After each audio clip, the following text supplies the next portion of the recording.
What is going on, everybody? It is K1 the Collector here, and I'm back with another MyFaction video. And today, I'm talking to you guys about these live events, man. So I'm just gonna read these to you. I'm gonna count them for you, man. So look, here we go. 1, 2, 3, 4, 5, 6, 7, 8, 9, 10, 11, 12, 13 live events will be active starting tomorrow. That is, I think that's the most live events that have ever been active at one time. So 13 live events, and then Tuesday it'll be 14 live events that were active. No, Tuesday it'll be no, Tuesday it'll still be 13. So Monday and Tuesday there will be 13 active live events, man. That is insanity. So, but I'm here to tell you guys how to make sure you're prepared for them all, because it's not like they'll just be done Monday. So even if you see this Monday, see this Tuesday, and you weren't prepared, man, you're going to be prepared now. So Austin Theory's birthday bash, just have a Ruby. I'm sure everybody has a Ruby. If you do not have a Ruby, that'll be there Tuesday. But if you do not have a Ruby, what you can do, you can go ahead and unlock the Ruby token market. If you have not, just make sure you collect the sufficient amount of cards for this. And you need tokens to get that. In order to get tokens, play you some Faction Wars, man. You get tokens all throughout Faction Wars. You can pull a briefcase and get Faction War rewards. And Faction Wars is just a fantastic mode to play anyway. You see here there are much more than tokens. You can stack up your collector level fast with getting so many MyFaction points and getting packs. You can get free cards, and you see all of his 4 cards and briefcases. And I'll talk about that Shotzi card a little bit later, and all kinds of things that are in Faction Wars. So Faction Wars is probably the most productive mode in the game. Also, if you haven't, you can play Proving Grounds. 4 tokens, man. You see 85 tokens, 75. So actually, I'm gonna go to just chapter 1. Chapter 1, you get 25 if you complete the chapter, man. And you know, there's also a couple of things that reside in weekly towers, man. So like week 15, you know, you got 7 tokens right there, 6 tokens early on in the thing. Early on in weekly towers, if you just complete week 3, you get 4. And there's also challenges in here. If you look through lifetime challenges, you can get yourself a lot of tokens. So for this next upcoming live event, that was Austin Theory's birthday bash. For this next upcoming live event, this one is probably the toughest one. As you see, I myself cannot even do this right now, and I may not be able to, and I'm pretty upset because I pulled the other 2 and not this one. But you need a Diamond Kurt Angle, which resides in Neon Horizon packs. Now the problem is that it is in packs. So I have every other card in this pack besides Scott Steiner and Kurt Angle. I pulled Leviathan and I pulled Prototype. If you haven't, go check out that pack opening. It was definitely a banger. Probably the best pack opening that I've done so far. Also, excuse my voice a little bit. I'm feeling a little raspy. Raspy. I don't know why, but yeah. So we got Prototype and we got Leviathan right here. But you need Kurt Angle. So this was the first diamond pack, and like I said, I pulled Leviathan and Prototype. Just did not secure the bag and get Kurt Angle, man. But I didn't know that was the bag to secure, man. Like I ain't know the way I open packs. I might have got it if I knew that was coming. You know what I'm saying? I don't know, man. But yeah, man, you need Kurt Angle. So you're gonna need a lot of MFP or drop a bag and spend some money. So if you're not a money spender and dropping a bag, you know, open you some packs, and because you gotta get lucky, man. If you're not that, you need MyFaction points. What's the best way to get MyFaction points, man? Look no further than right here, man. MyFaction points all over the place, and this is excluding the MyFaction points that you can just get in the match.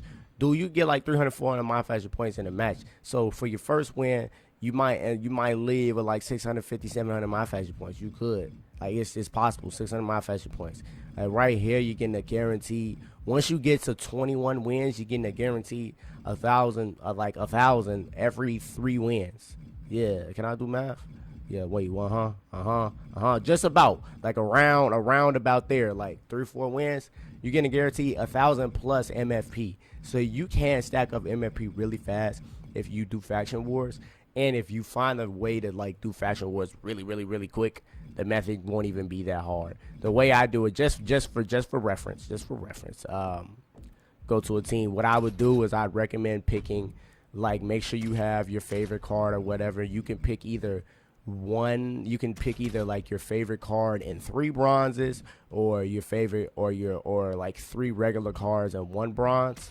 But make sure, like, so say I wanted to start with like Solo Sokoa. What I do is that I go down here, boom, trash MVP. I click on MVP and I start the match. I'm not going to do that now because I got other things to talk about. I click on MVP and I start the match. Then I go in. As soon as the match started, I tag in whichever one of these guys I wanted to tag in, who's actually a really good card. Because what's going to happen is they're going to match you up. Like, Faction Wars goes based off of who is on your team. So if you start off with a bronze, they're going to start off with like a bronze, silver, gold card, which is trash, right? You can beat the smoke out of him. All you got to do is turn around and tag in one of these guys, and you get to beat up a bronze, silver, gold, probably a bronze if you pick the bronze, with your amethyst, with your really good diamond, with your really good ruby, whatever you want to do, man. So that's how you do Faction Wars the most productive way. And there's also ways to just win the match quickly besides just facing a low-level opponent. So for more live events, going back to the upcoming tab, for Purple Power, you're just going to need a regular Neon Horizon card, which is a powerhouse. So taking a peek at the pack, man, all you're going to need. So don't even look at the highest of the high. Right here, all you need is, actually, you know what the issue is? It's not actually an all you need situation, because I actually just underestimated this myself. So this is a fight against males. And let me make sure I'm positive about that. We go here, looking at, where'd it go? Purple Power. Yeah, once a day. Damian Priest. Yeah, yikes. So you have to fight Damian Priest. So this is actually not quite as easy as I originally assumed. But the pack odds aren't that bad for Amethyst. So you see, the only powerhouse that is available is Dewdrop for the male. So the only way that you can play this, you need Leviathan, Prototype, Bruno Sammartino, and Scott Steiner. So the 4 powerhouses that are in the packs that are not women are Amethyst and Diamonds. Don't panic, though, because if we take a peek at pack odds, man, it's very possible for you to pull an Amethyst. If you pull a deluxe pack, Amethyst are a 20% chance of you coming out with that. If you pull a basic pack, you still have a pretty solid chance of getting an Amethyst. It's okay. It's at 11%. You're not. If you want the diamonds, man, don't pull that, man. You just got to save up and get that thing, man. But pretty much the same thing for that. So that's tough, though. So like I said, I can go ahead and do that. I have Leviathan. I have Prototype. I have Bruno Sammartino. I don't have Scott Steiner. And I don't have Kurt Angle. But if you get lucky, you can go ahead and knock this one out, too. And it shouldn't be too difficult of a match, a steel cage match. So this one, any woman in your Neon Horizons collection for Iron Sprint, Ray of Color, that's really easy. That's literally any woman in the collection. So go ahead and pull a pack, and you might get lucky and pull one. I guarantee you probably won't have to pull more than like 3 in order to get a woman. She doesn't even have to be high tier. I would actually, if you really just want to get this done, I would pull a basic pack. If you just like a basic Neon Horizons pack, because it's less. But if you want to try to kill 2 birds with 1 stone and having multiple chances to get more important things like that Amethyst Powerhouse, Amethyst Plus Powerhouse, or Kurt Angle, I would go ahead and just pull deluxe packs. And like I said, you will have more than just tomorrow and the day after that to do that. You'll have time to knock those out. For Rushmore, take out any male superstar. Take any male superstar from your faction to complete an all-out brawl with the 3 of the best ever. Real easy. Pick anybody and you're straight, so we're not going to talk about that much. But this one, Spoils of War 2, as you see, I have this Shotzi. That Shotzi resides in Faction Wars, man. Now, this is not nothing that is the win requirement. It is here in the briefcase thing. Now, I have barely played Faction Wars, so as you see, I've only won 23 times, and that like just happened like not that long ago. I only had like 12 wins. If you just I noticed from doing these Faction Wars rewards are not rare at all. I have literally all these people. I actually do. I have Brutus Creed. I might not have Brutus Creed, but look, you see, I've only played 23 times, but I know for a fact I have the other 3. I might have Brutus Creed, but I don't know. But do Fashion Wars rewards. After you win, they'll let you open a briefcase, and you might get a chance. It happens often. You might get a chance that you get to pull 2 briefcases, and you get to open up 2 of them, and you see what you get out of that one. So if you just keep playing some Fashion Wars, Shotzi will fall into your hands. So don't worry about that. Now, this Spoils of War 1, though, for Edge, if you did not play Fashion Wars in the past, you cannot get this Edge because it is no longer a briefcase reward, which is what it was. You can't get that anymore. So to those of you who can do this, as you see, like I said, not a Fashion Wars player, not a big Fashion Wars player at least. Kind of wish I was now. But if you didn't, man, tough luck to you. Get the next one, but that's also a sign to you. Make sure you keep playing every mode in this game because they're making you use everything. For example, weekly tower rewards, Tyler Breeze. I am not a big weekly tower rewards guy. Like I played actually a pretty solid amount, but not enough. Tyler Breeze, you need to get to week 20 and complete week 20. If you complete week 20, you get Tyler Breeze. I'm only in week 14, but weekly towers, man, y'all, that's real easy. You always get to use whatever cards you want.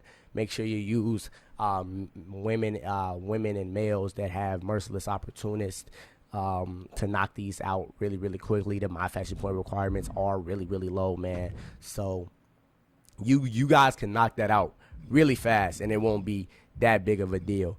Next one, we got a Fist in Boot Camp. Now, I did this one. I grinded out Proving Ground rewards. As you guys saw, the Proving Ground rewards is Lacey Evans. I've been asked before in my comments, where is this Lacey Evans? The reason why some of you can't see it is that if you have not played Proving Grounds, I remember you cannot even peek into the next chapter and see what all it holds, but you need to do your Proving Grounds. Aside from the fact that this Lacey Evans is in there and the Shinsuke Nakamura is in here, and Lacey Evans is probably like the second, third best woman in the game. I ain't even gonna cap to you. Like she like that. She top 5 without a doubt. Definitely. Best woman in the game now is that live event reward, Rhea Ripley, for day by day.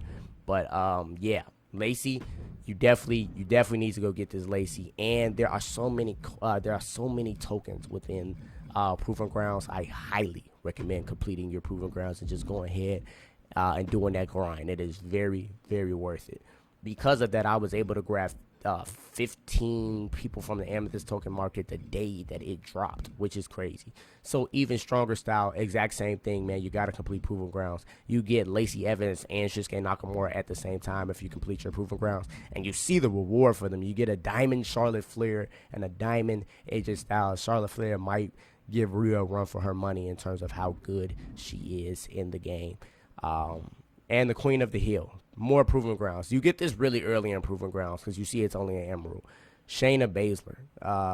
That's all you need, and get an Apex tier reward and stuff. And some decent little packs, man. So go ahead and do your Proving Grounds, man. More Proving Grounds. What I can't stress it enough, man. Do your Proving Grounds. The Edge of the Spear. Who has the better spear, Roman Reigns or Edge? And I find this match actually very, very fun. Find out in this battle with Spears finish your match. So all you have to do is land your finisher first, and it'll be pretty cool. So that's all you have to do. For this one, Icy Gauntlet, man, I hope you had to complete stage 1, 2, and 3 in order to get this Gunther. If you didn't, tough luck. But if you did, all you need to do is do this. This is a fatal 4-way match. I recommend ending this match with Gunther's signature, which is a sleeper hold, because it's kind of hard to get all 3 of them. I should say 2 of them distracted, because you're going to be doing the sleeper hold to somebody. So it's kind of hard to get 2 of them distracted for a full 3 count. But sometimes you can. If you do, I would recommend doing the pin combo off the power bomb, because that's probably the fastest one. But besides that, I would go ahead and submit somebody with a sleeper hold while they're outside, or even sometimes if you do enough damage and you hit it at the right time, they don't even have to be outside. You can spam it, and the meter will go so fast that the submission will go through really quick. So, and Fashion Focus day by day, man. You know, this is getting the Rhea Ripley. If you take out one, I recommend taking out Priest or Dom first, because Priest does like the most damage out of all of them, and Dom is a little OP. Like, he be running around real fast. Before you look up, he gonna hit you with frog splashes and whatnot. But definitely Priest first, I would say, because the damage that he outputs is really dangerous. So And Finn doesn't do too much here where he reverses like everything. But it'll turn it just to literally a gang fight if you get those other two fast, and you'll just be beating them up, beating Finn up. So that is how you get prepared for every single live event that will be active for Monday, which is tomorrow. So like I said, tomorrow we have 13 active live events. Make sure y'all tune in. Make sure y'all do as many as y'all can. Be productive on this game. And then go touch grass after that. I appreciate y'all for watching. Until next time, I'll see y'all later, man. Peace.